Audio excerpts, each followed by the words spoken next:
First question is, how do you think the gay rights movement affected the mental health of those involved at the time?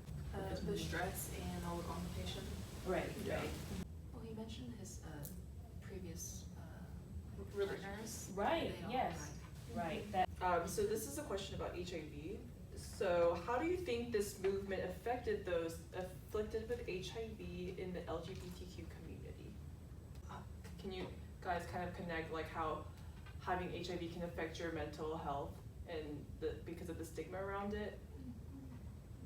Probably just like wasn't normal to be like gay anyways, but then to have like HIV, which is like a physical like manifestation kind of like being gay, and like that's like a gay disease. Back in the days, it was known to be a gay disease, but now it's like we know that's not the only population that's affected by it.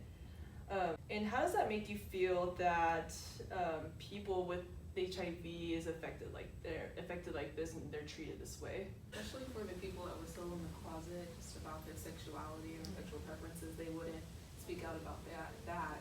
So they definitely weren't open, like she was saying, about their health issues if they had HIV.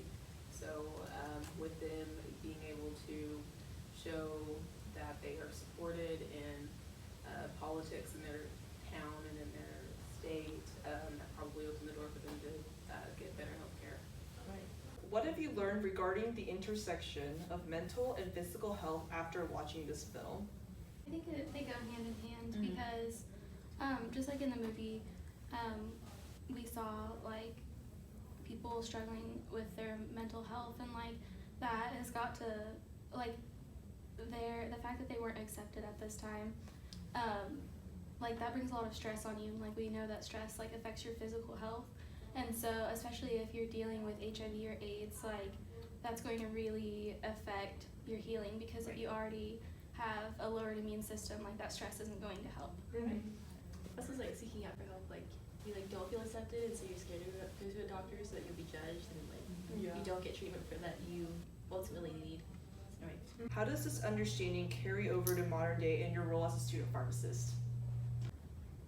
Just kind of like you guys said, like if they're having a problem, if they have any sort of like feelings or like hindrances about it, and like you as a pharmacist aren't like open and accepting and make them feel comfortable, that trust isn't there. So you know, when you're dealing with something like where you're trying to prevent the spread, like especially in something with HIV and AIDS, like sexual transmission is a big method of like spreading it, and like being able to talk to a patient about that who you aren't like really close personal friends with, like it can be a touchy subject. So having that trust there really helps, and that trust won't be there if you're not able to project like that openness to them.